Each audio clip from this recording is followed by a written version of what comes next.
अनंत देव जी की कथा।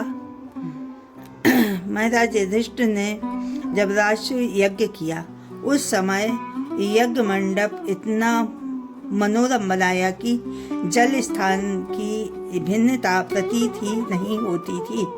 कहीं से टहलते टहलते दुर्योधन भी उस यज्ञ मंडप में जल स्थान पर आ गए और जिस पानी के स्थान पर जमीन समझ कर वह पानी में गिरते हुए बचा। द्रौपदी ने यह देखकर उपहास करते हुए उनसे कहा कि अंधों के बच्चे अंधे होते हैं, इस पर अंधों की संतान अंधी ही होती है। दुर्योधन के हृदय में बाण जैसे लगी। तब बदला लेने के मन में ठान लिया और कुछ दिनों के बाद वे अपने पांडवों को बुलाकर दूध कीड़ा में परास्त किया तथा पांडवों की हार होने पर उन्हें प्रतिज्ञा अनुसार 12 वर्ष का वनवास और 1 वर्ष का अज्ञातवास दिया गया। एक दिन भगवान कृष्ण पांडवों से मिलने को आए और युधिष्ठिर ने सब वृत्तांत उनसे कह सुनाया और उसका उपाय भी पूछा। भगवान ने विधि पूर्वक व्रत करने की कथा कहे। इस व्रत को करने से तुम्हारा खोया हुआ राज्य पुनः प्राप्त हो जाएगा। इसके बाद में श्री कृष्ण ने एक कथा सुनाई। प्राचीन कथा में सुमंत नामक ब्राह्मण के सुशीला नाम की एक कन्या थी।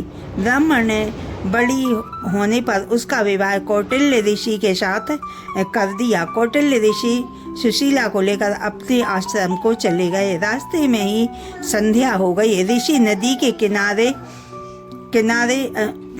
की ओर चले और रास्ते में ही संध्या हो गई तो संध्या करने के लिए चले गए। सुशीला ने देखा कि वहीं पर बहुत सी स्त्रियां किसी देवता की पूजा कर रही हैं। तब सुशीला ने उनके पास जाकर पूछा कि हे देवियों, आप यह क्या कर रही हैं? तब सभी ने सुशीला से अनंत की व्रत की महिमा बताई और सुशीला ने भी वही उस व्रत का अनुष्ठान किया और 14 गांठ वाला डोरा हाथ में बांधकर ऋषि कौटिल्य के पास चली गई।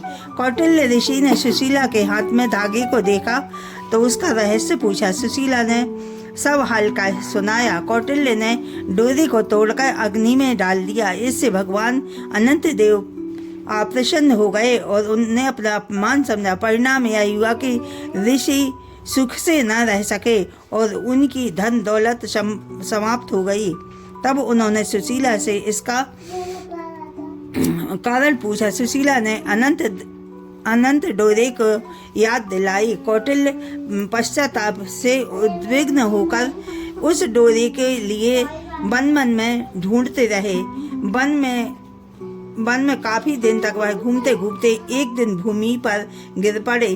तब अनंत भगवान ने उन्हें दर्शन दिया और बोले कि हे कौटिल्य, तुम्हें मेरा तिरस्कार किया था, उसी से तुम्हें इतना कष्ट भोगना पड़ा है। ज्ञान हो गया। तब कौटिल्य ऋषि ने कहा कि हमें क्षमा करिए और तब उनने अनुष्ठान किया और 7 वर्ष तक अनुष्ठान करने के बाद में वर्षों के बाद में इससे उन्हें दुखों के दारिद्र्य सब मिट जाएंगे और धन धान्य के संपन्न हो जाएंगे। बोलिए अनंत चौदस माता की जय।